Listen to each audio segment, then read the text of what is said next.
Yeah, I was Genuinely not. cannot believe they. Or you're gonna stop trying to gaslight That me. they've been together this whole hot time. And relax. None of us why aren't they noticed. close to their camera? Draco looked Voice unimpressed. dropping into something smoother. Maybe And she's she's paying more attention. Blaze So what you're scoffed. saying is you talked to Forgive everyone me like for that. assuming you were in a long-term committed relationship when you first met. Years. Next game. You just care about nothing. Way too aggressively through the menu. Why I'm lost Theo at laughing. Chill, Look at him do trying to care, run from the though. conversation. Draco exhaled The sharply. entire stream was giving gold, Theo a and flat it look. blew up.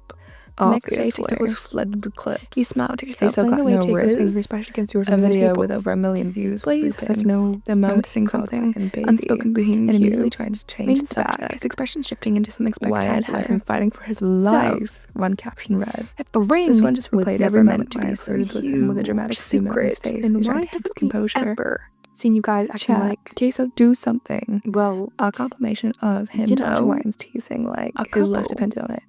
The internet ate it He shrugged. up.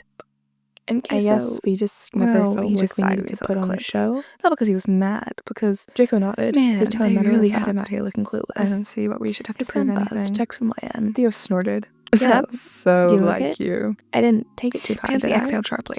All right, fine. He could You two are apparently really a thing, respond. and He that's shook his head, somehow smiling serious before enough that typing you're back. walking around wearing his He bloody typed, family ring. Nah, you were wildin'. Blaze made a But it was face. funny. I'm still struggling with They're that never gonna part. let me live this down. But what I want Wyatt to know, typed. Pansy Oh, continued yeah. ignoring him. You're cooked.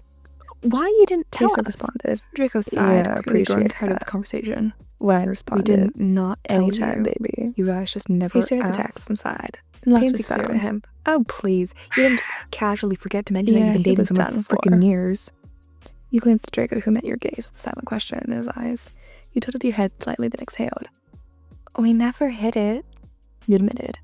But we just didn't see the point in making some great announcement. Theo tapped his fingers on the table. And now that it's out, Draco gave him a cold look. Now what? Theo smirked. Are we allowed to talk about it?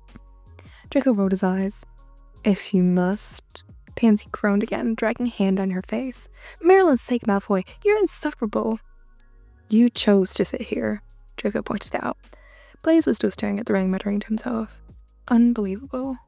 Bloody unbelievable. You finally sighed, shaking your head. Are we done? Done with this, okay? Theo smirked. I suppose so. Pansy huffed. For now. Draco, apparently deciding that he had been entertaining this conversation long enough, calmly reached for his goblet again, taking a slow, endured sip. He watched him for a moment before glancing back at the others. Well, he said, standing up. This has been fun. Blaze scoffed. Yeah, maybe for you. He smiled, amused, and turned to Draco. Are you coming? Draco exhaled, setting down his goblet before rising to his feet as he adjusted the cuff of his sleeve before reaching for your hand. Let's go.